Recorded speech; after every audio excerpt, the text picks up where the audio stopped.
کہ ہم اپنی لڑکیوں کو عیدگاہ جانے سے منع کرتے تھے۔ پھر ایک خاتون باہر سے آئی اور قصر بنو خلف میں انہوں نے قیام کیا۔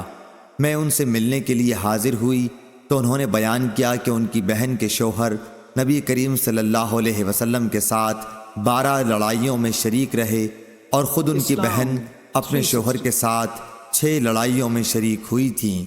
ان کا بیان تھا کہ ہم مریضوں کی خدمت کیا کرتے تھے اور زخمیوں کی مرہم پٹی کرتے تھے۔ انہوں نے پوچھا کہ یا رسول اللہ، کیا ہم میں سے اگر کسی کے پاس چادر نہ ہو اور اس وجہ سے وہ عید کے دن عیدگاہ نہ جا سکے تو کوئی حرج ہے؟ آپ صلی اللہ علیہ وسلم نے فرمایا کہ اس کی سہیلی اپنی چادر کا ایک حصہ اسے اوڑھا دے اور پھر وہ خیر اور مسلمانوں کی دعا میں شریک ہوں۔ حفصہ نے بیان کیا کہ پھر جب عطیہ یہاں تشریف لائیں تو میں ان کی خدمت میں بھی حاضر ہوئی اور دریافت کیا کہ آپ نے فلاں فلاں بات سنی ہے؟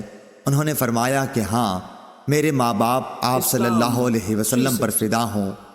عطیہ رضی اللہ عنہا جب بھی نبی کریم صلی اللہ علیہ وسلم کا ذکر کرتی تو یہ ضرور کہتی کہ میرے باپ آپ صلی اللہ علیہ وسلم پر فدا ہوں۔ ہاں، تو انہوں نے بتلایا کہ نبی کریم صلی اللہ علیہ وسلم نے فرمایا کہ جوان پردے والی یا جوان اور پردے والی باہر نکلیں۔ شبہ ایوب کو تھا، البتہ حائضہ عورتیں عیدگاہ سے علیحدہ ہو کر بیٹھیں، انہیں خیر اور مسلمانوں کی دعا میں ضرور شریک ہونا چاہیے۔